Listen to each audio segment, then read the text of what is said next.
Je me souviens de cette soirée comme d'un rêve suspendu dans la fumée des années 90. Paris brillait d'une lumière humide et l'hôtel Coste résonnait de conversations mondaines. J'étais venu presque par hasard, fatigué de ces visages familiers qui ne disaient plus rien. J'avais 26 ans, une carrière déjà lourde sur les épaules et ce besoin de disparaître parfois dans la foule. Il était là, assis à une table un peu à l'écart, un verre de vin rouge à la main. Ses yeux semblaient observer le monde sans vraiment y participer.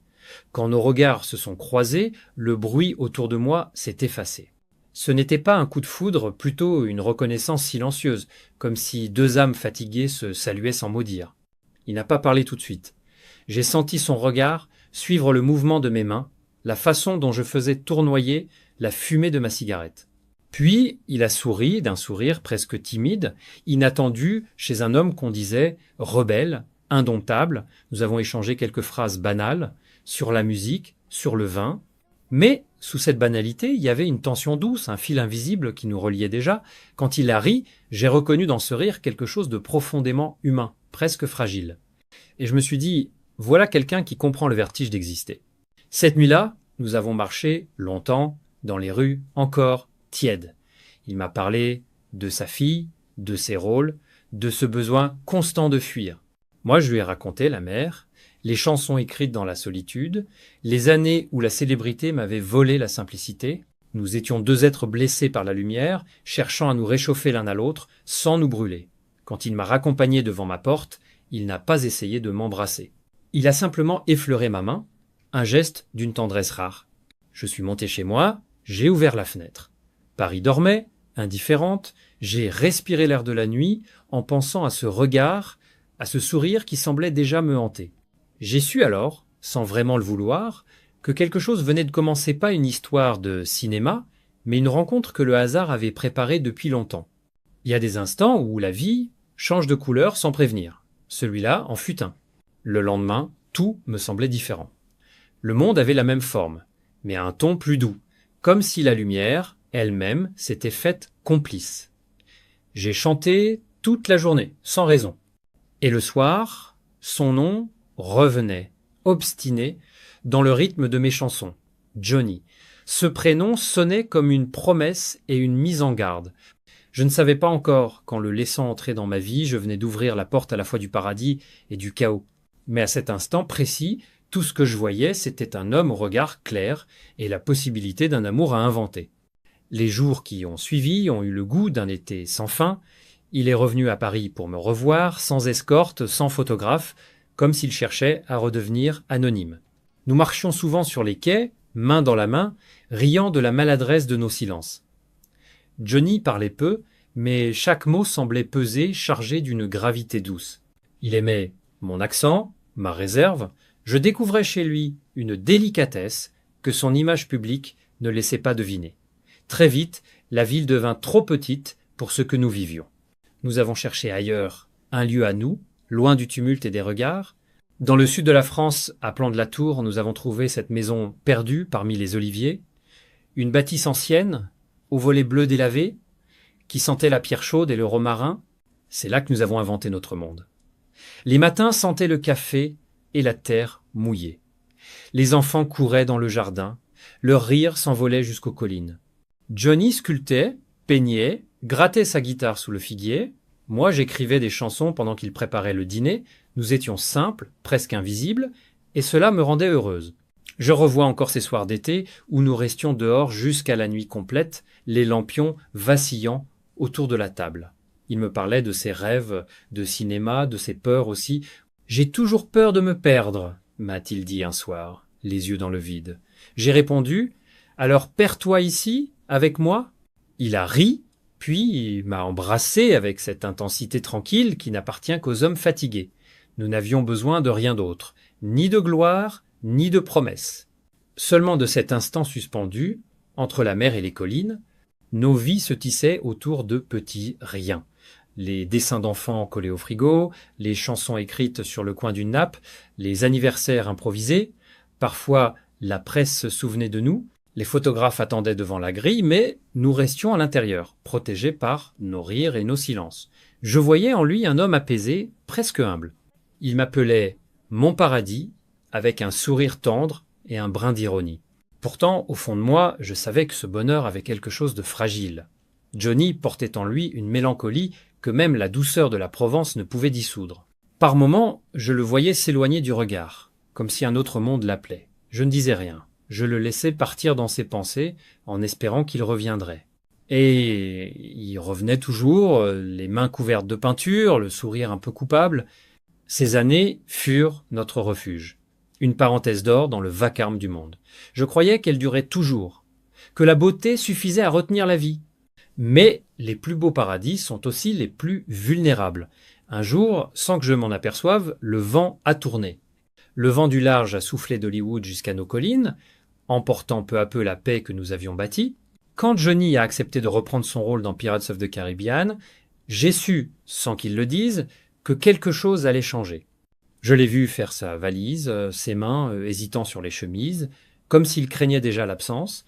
Il m'a promis de revenir vite, que ce n'était qu'un tournage, qu'il détestait les hôtels, les tapis rouges, les fêtes sans âme. Je l'ai cru, ou plutôt j'ai voulu le croire, mais au fond je sentais que la mer était en train de nous séparer.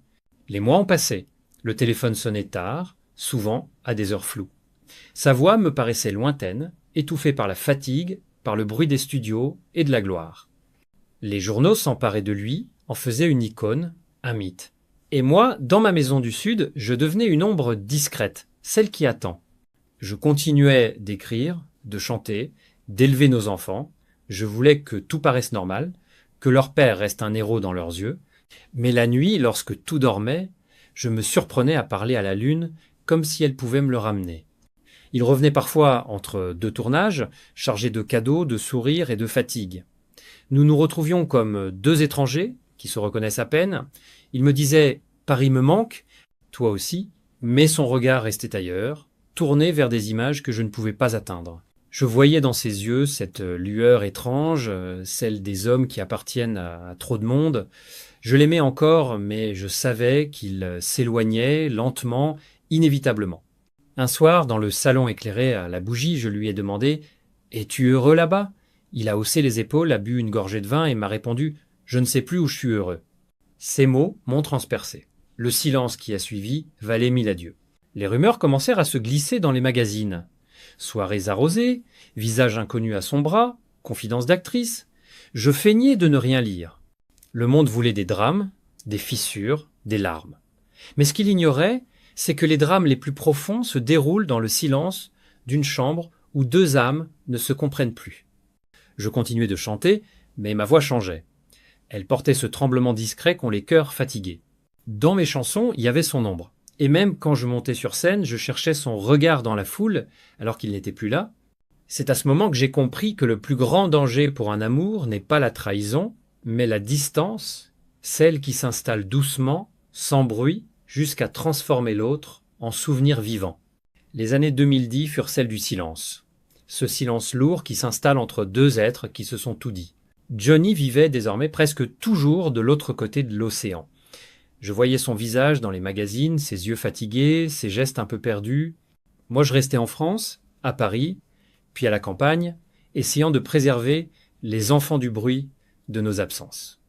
Nous ne nous disputions plus, il n'y avait plus rien à défendre, plus rien à prouver, juste cette impression que nos chemins s'étaient doucement détachés, comme deux branches qui dérivent sous le même courant. Je me souviens d'un soir de février. Il était revenu, pour quelques jours. La maison sentait le bois brûlé, la pluie contre les vitres. Il s'est assis en face de moi, sans mots, les mains jointes. J'ai préparé 2 tasses de café, comme autrefois. Nous avons parlé des enfants, de musique, de choses neutres. Puis le silence a repris sa place. Il m'a regardé longtemps, puis a murmuré « Je crois que je t'aime encore, mais différemment.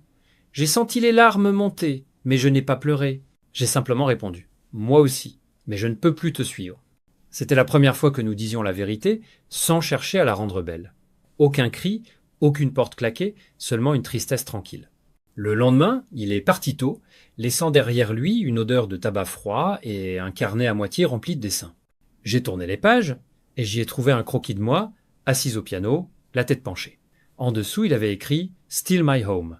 Les semaines suivantes, j'ai essayé de continuer à vivre comme avant. Mais la maison sonnait vide. Chaque bruit me rappelait son absence.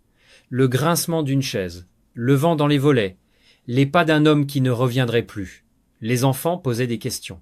Je répondais avec des sourires rassurants, inventant des excuses à chaque départ. On apprend vite à jouer ce rôle-là, celui de la femme forte, de la mère immuable. Pourtant, la nuit, la façade s'effondrait. Je restais des heures à écouter nos chansons, à relire ces lettres. Un jour, j'ai compris qu'aimer ne suffisait pas toujours, qu'il faut parfois savoir lâcher la main qu'on tient pour ne pas la briser. J'ai pris ma guitare, j'ai écrit une chanson. Elle s'appelait « Le silence des cœurs ». Elle parlait de nous, de ces amours qui meurent debout, dans la dignité. Quand je l'ai chantée pour la première fois, j'ai senti un apaisement étrange, comme si la musique avait pris sur elle une part de ma douleur. Ce fut la fin d'un chapitre et le début d'une longue traversée. Après la tempête, il y a toujours ce silence étrange, celui qui ressemble à la paix, mais qui n'en est pas une. Les années ont passé, lentement, avec ce mélange d'absence et d'habitude. Johnny et moi ne parlions plus beaucoup, sauf pour les enfants. Chacun suivait son propre chemin, tâchant de réparer les fissures à sa manière. Lui, dans les films, les tournées, les excès que la presse ne cessait de grossir. Moi, dans la musique, dans les mots, dans ce besoin de reconstruire un équilibre autour de ma voix. J'ai recommencé à écrire, d'abord timidement, comme si je devais réapprendre à respirer seul. Love Song est né de ce vide-là, de cette solitude apaisée qui suit les grands bouleversements. Dans le studio, je chantais sans pleurer, mais chaque note portait une trace de ce que nous avions été. Je ne voulais pas raconter notre histoire, seulement en retenir la lumière. Parce qu'au fond, malgré tout, je ne regrettais rien. Nous avions vécu intensément, follement, et c'était déjà beaucoup. Parfois, les souvenirs revenaient sans prévenir. Une odeur de cuir, une chanson de Tom Waits, un rire entendu au détour d'un café. Alors tout se rouvrait l'été. Les enfants petits, les nuits à la campagne, le son de sa guitare, sous la pluie. Mais au lieu de la douleur, c'était une douce nostalgie qui m'envahissait, presque tendre. J'avais appris à aimer le manque, à le considérer comme une forme de fidélité. Les médias parlaient souvent de lui, de ses démons, de ses procès. Je ne disais rien. Les gens me demandaient si je le soutenais, je répondais « Je lui souhaite la paix ». Et c'était vrai. Nous avions été trop proches pour nous haïr, trop mêlés pour nous oublier. Quand on a partagé le silence, les nuits, les regards qui devinent avant les mots, il reste toujours quelque chose, une fraternité invisible. Je me suis mis à peindre un peu, à photographier. J'ai trouvé dans ces gestes un moyen d'habiter le présent. Les enfants grandissaient, leur rire remplissait les pièces que le passé avait vidées. Je les regardais et je voyais en eux la meilleure part de nous deux. Le reste, les blessures, les regrets, s'effaçaient lentement. Un soir d'hiver, seul dans mon appartement parisien, j'ai ouvert une vieille boîte. À l'intérieur, il y avait des lettres, des photos, un dessin froissé, je les ai regardés longtemps. Puis j'ai tout remis en place, sans tristesse.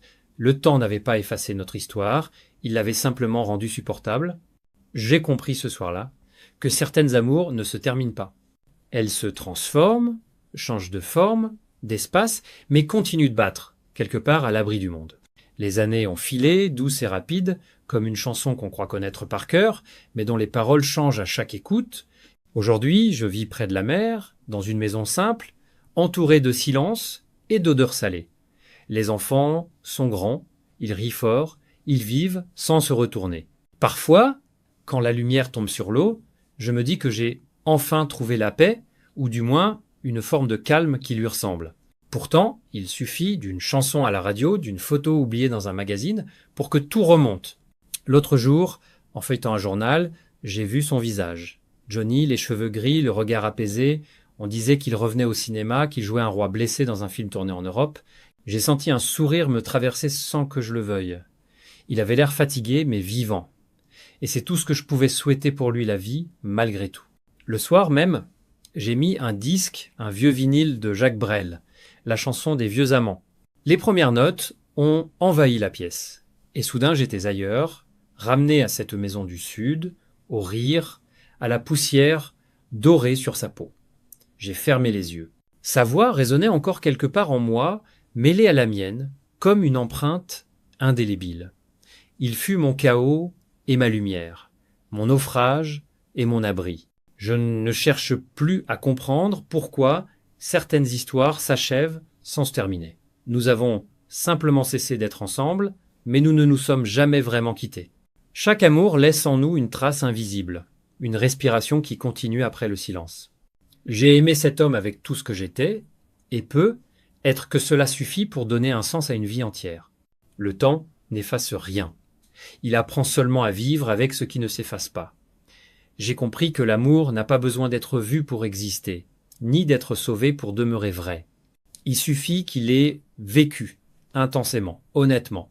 Aujourd'hui, quand je monte sur scène, quand ma voix s'élève, je sens encore un peu de lui dans chaque note, dans chaque souffle.